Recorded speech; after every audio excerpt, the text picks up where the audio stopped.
Ma'asyiral muslimin rahimakumullah, bagi kita seorang muslim, sesungguhnya peta jalan hidup kita atau life map kita itu sudahlah sangat jelas. Sebagaimana Allah Subhanahu wa taala sampaikan di dalam surat Al-Mu'minun yang tadi khatib bacakan di awal khutbah ini, mulai ayat 12, 13, 14, 15 dan 16. Ada 3 fase yang akan kita jalani dalam kehidupan kita ini. Yang pertama adalah fase kelahiran, yang kedua kematian, dan yang ketiga adalah kebangkitan di akhirat kelak. Khusus tentang fase kelahiran, bahkan Allah Subhanahu wa taala menjelaskannya dengan cukup rinci di dalam surat Al-Mu'minun ayat 12, 13, 14 tadi. yakni bahwa kita ini diciptakan pada awalnya adalah sebagai nutfah, kemudian menjadi alaqah, mudghah, idhamah, wa qasawnal idhama lahman, thumma ansa'nahu khalqan akhar.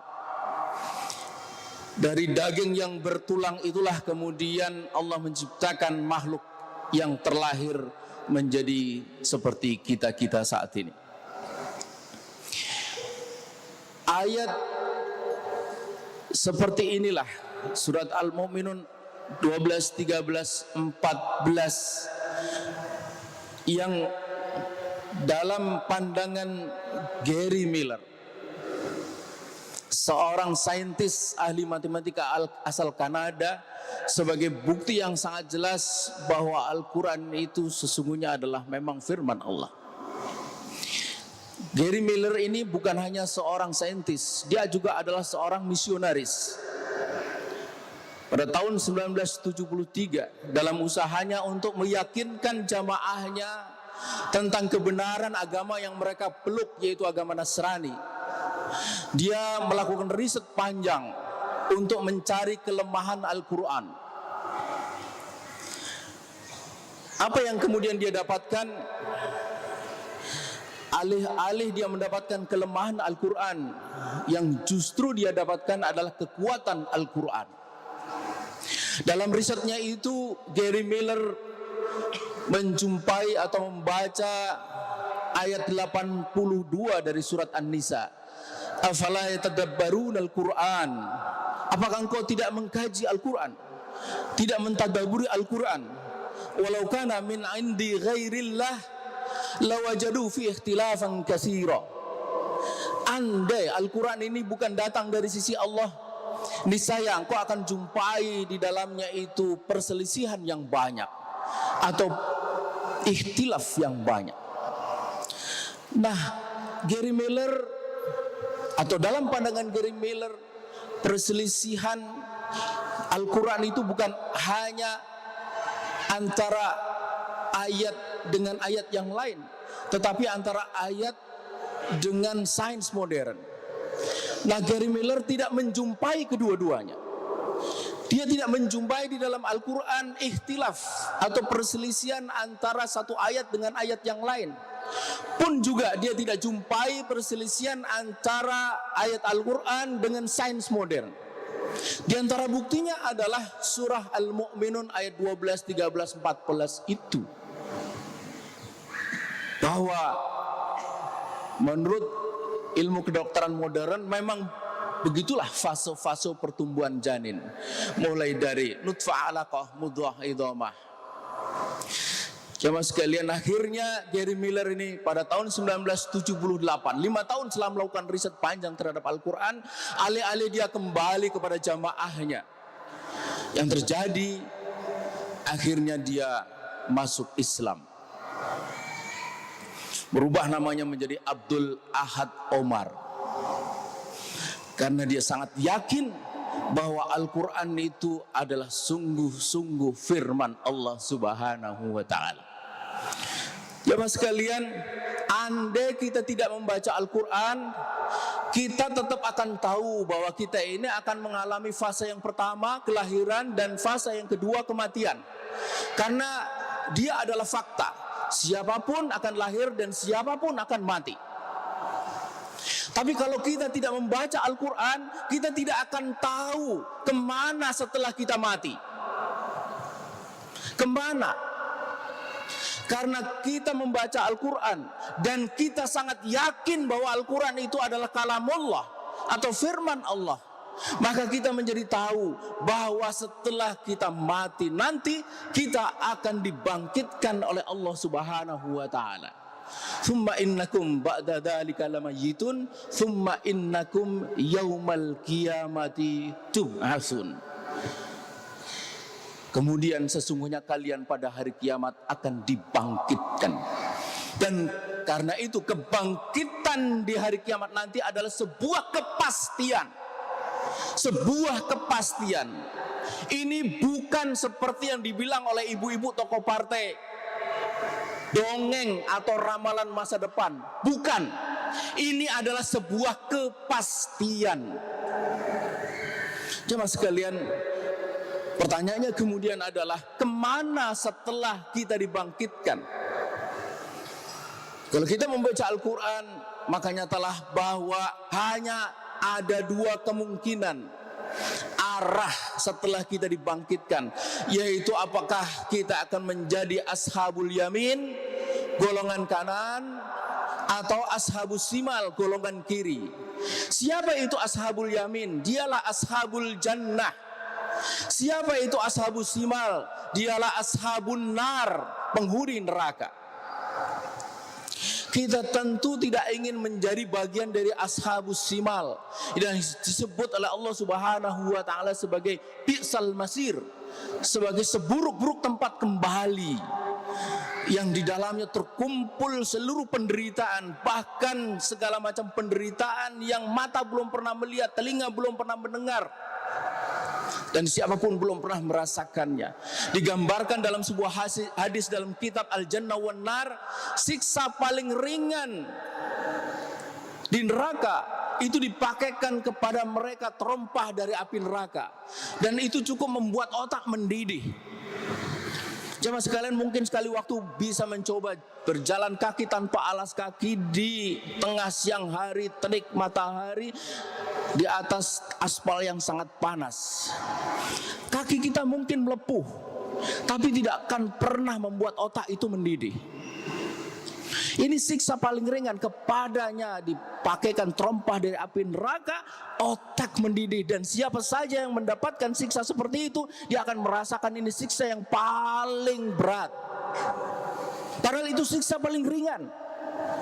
Karena itu jelaslah bagi kita tiada pilihan lain. Kita ini semua pasti menginginkan menjadi bagian dari ashabul yamin, golongan kanan. Dialah ashabul jannah.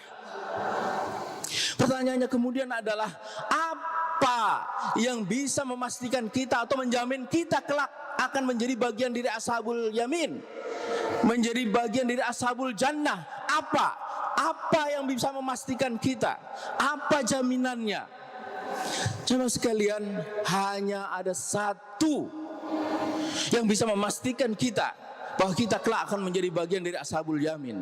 Apa itu? Yaitu ketika kita menjalani kehidupan di dunia yang sementara ini betul-betul sesuai misi penciptaan kita oleh Allah Subhanahu wa taala, yaitu ibadah.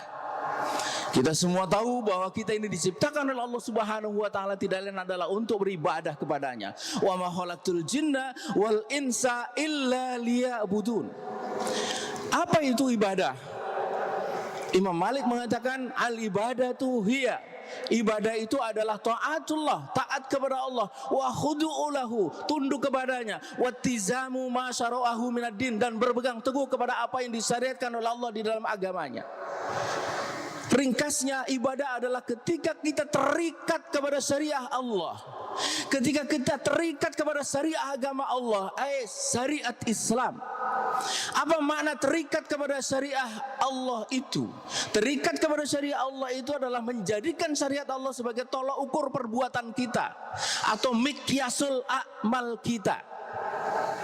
Haram dibilang oleh syariah, haram pula kita bilang. Halal dibilang oleh syariah, halal kita bilang.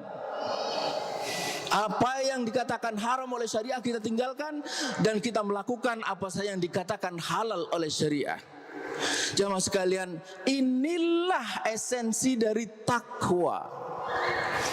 Inilah esensi dari takwa, yaitu sikap seorang muslim untuk tunduk setunduk-tunduknya kepada Allah Subhanahu wa taala. Yang dalam surah An-Nur ayat 51 dikatakan dengan kalimat yang pendek, yaitu sikap sam'an wa ta'atan. Sami'na wa ata'na. Innama kana qaulal mu'minina idza du'u ila Allahi wa rasulihi liyahkuma bainahum ay yaqulu sami'na wa ata'na.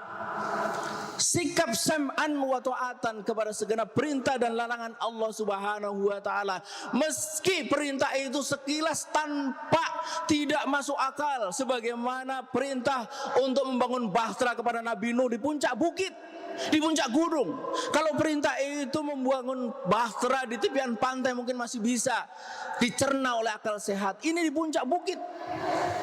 Atau sekilas perintah itu tidak nyambung dengan apa yang kita punya persoalan, sebagaimana perintah Allah Subhanahu wa taala kepada Nabi Musa, wa auhayna ila Musa an adrib bi asaqal bahr. Perintah untuk memukulkan tongkat ke tepian laut. Apa hubungannya dengan persoalan yang sedang dialami oleh Musa? Musa ketika itu sedang dikejar oleh Fir'aun dan bala tentaranya. Terpojok dia di tepian Laut Merah, tidak ada jalan lain.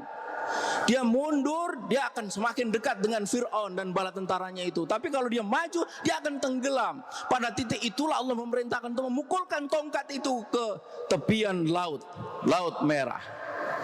Atau sekilas perintah itu tampak kejam, sebagaimana perintah Allah Subhanahu wa taala kepada Nabiullah Ibrahim alaihissalam. Falamma balahu ma'ahu sa'ya qala ya bunayya inni ara fil manam anni adbahuka. Perintah untuk menyembelih putranya yang sudah lama sekali dinantikan. Akhirnya dia mendapatkan, dan begitu sayangnya dia dengan putranya yang boleh tumbuh dewasa. Tapi di titik itu justru datang perintah Allah untuk menyembelih kekasih hatinya itu. Tapi inilah takwa. Mereka melaksanakan perintah itu dengan sepenuhnya. Kenapa mereka melakukan perintah itu dengan sepenuhnya? Karena mereka yakin, seyakin-yakinnya bahwa Allah tidak mungkin mendolimi hambanya, dan yakin bahwa perintah Allah itu pasti baik buat hambanya. Wa ma rabbuka bidzallamin lil abid. Maka dilaksanakanlah oleh Nabi Nuh membangun bahtera di puncak bukit itu. Dia pukulkan tongkatnya oleh Nabi Musa, dan begitu juga dengan Nabi Ibrahim. Tidak kalah hebatnya putranya Ismail. Itu perintah hakikatnya adalah menghilangkan nyawa dirinya. Tapi ketika ayahandanya bertanya, "Fandur madza taro?" Ismail dengan tegas mengatakan, "Ya abati fa'al ma tu'maru, satajiduni insyaallahu minas sabirin." Jamaah sekalian, inilah takwa. Inilah takwa yang harus kita wujudkan. Yang harus kita wujudkan dalam kehidupan kita. Kalau ada persoalan yang sangat penting dalam hidup kita ini, bukanlah hidup kita itu sendiri, apalagi karir, apalagi harta benda, semuanya bukan. Tetapi adalah bagaimana kita dalam hidup yang pendek ini betul-betul bisa menjadi seorang hamba Allah yang bertakwa kepadanya. Karena ini adalah taruhan kita di hadapan Allah. Ini akan menentukan tinggi rendahnya derajat kita di hadapan Allah Subhanahu wa taala. Allah sendiri sudah mengatakan, "Inna akramakum indallahi atqakum." Dan kesempatan untuk kita meraih takwa itu hanyalah pada saat kita hidup. Ditambah dengan satu keyakinan bahwa hanya dengan bertakwa sajalah kita akan mendapatkan kebaikan dalam hidup yang sementara ini, mendapatkan keberkahan baik dalam kehidupan pribadi, kehidupan keluarga, pun dalam kehidupan bermasyarakat dan bernegara. hanya pribadi yang bertakwa akan mendapatkan berkah dalam hidupnya. Hanya keluarga yang bertakwa yang akan mendapatkan berkah dalam kehidupan keluarganya. Pun begitu, hanya masyarakat dan negara yang bertakwa yang akan mendapatkan berkah dari Allah Subhanahu wa taala. Walau anna ahlal qura amanu wattaqau la fatahna alaihim barakatim minas sama'i wal ard. Allah berjanji, andai penduduk sebuah negeri itu beriman dan bertakwa, maka niscaya akan dibukakan keberkahan dari pintu langit dan bumi. Jamaah sekalian, oleh karena itu kalau ada cinta kepada negeri ini, maka cinta itu hanya cinta itu yang selayaknya adalah diwujudkan dengan kita membawa negara dan bangsa ini ke arah bangsa dan negara yang bertakwa. Karena itu siapapun yang membawa bangsa dan negara ini ke arah takwa, semestinya dia dianggap sebagai orang yang terhormat, bukan kemudian dikriminalisasi, dituduh dengan macam tuduhan. Pun begitu, siapa saja atau apa saja kelompok yang akan membawa bangsa dan negara ini ke arah takwa, semestinya kelompok itu juga dihargai, bukan malah dipersekusi dan kemudian dihilangkan eksistensinya. Jemaah sekalian, oleh karena itu jelas sekali kita saat ini menghadapi persoalan besar. Apa persoalan besar itu? Yaitu hilangnya takwa di dalam realitas kehidupan kita dan hilangnya takwa dalam kamus pembangunan bangsa dan negara ini. Ini lebih gawat daripada sekedar kemacetan, lebih gawat daripada sekedar kemiskinan, lebih gawat daripada sekedar korupsi. Karena korupsi, kemiskinan segala macam itu justru juga adalah pangkalnya miskinnya takwa itu. Karena itulah maka saudara-saudara sekalian, pada kesempatan yang mulia ini 10 Zulhijjah, kita mengingat kembali bagaimana teladan kita Nabiullah Ibrahim alaihissalam dan putra Ismail. Maka teladan itu tidak lain adalah bagaimana menjadi pribadi yang betul-betul bertakwa. Dan karena itu juga maka marilah kita sing-singkan lengan baju kita untuk tidak diam. Kita bergerak, memberikan apa saja yang kita punya untuk membawa bangsa dan negara ini menjadi bangsa dan negara yang bertakwa. Hanya itu jalan yang akan membawa kepada keselamatan. Bukan hanya keselamatan di dunia, tapi bahkan yang paling penting keselamatan di akhirat. Sebagaimana Allah Subhanahu wa taala katakan tadi, "Tsumma innakum yaumal qiyamati tub'atsun." Jamaah sekalian, khatib mengingatkan kepada diri pribadi dan jamaah sekalian sekali lagi untuk marilah kita tingkatkan takwa kita kepada Allah dengan takwa yang sebenar-benarnya. Dan kesempatan untuk meningkatkan takwa itu hanya ketika kita hidup di dunia ini. Dan kapan kita mati, masuk ke fase yang kedua, kita tidak tahu. Dia akan datang tanpa memberitahu. Karena itu bodoh sekali kalau orang sudah tahu bahwa dia akan mati, dia lewati kehidupan ini dengan cara biasa-biasa saja. Padahal dia tahu bahwa dia akan mati dan dia akan dibangkitkan di hari kiamat kelak. Karena itu mumpung kita masih hidup, maka marilah kita manfaatkan waktu yang sesungguhnya sangat sebentar ini untuk betul-betul menjadikan kita ini sebagai orang yang bertakwa. Kalau belum, bergegas. Kalau sudah, kita tingkatkan. Begitu juga keluarga kita, begitu juga dengan bangsa dan negara yang sedang menghadapi banyak sekali masalah, terutama masalah hilangnya kamus takwa di dalam pembangunan ini mengakibatkan berbagai persoalan kemudian berkembang. Mudah-mudahan Allah Subhanahu wa taala memberkahi kita semua dan menguatkan kita menjadi muslim sejati, menjadi muslim yang muttaqin.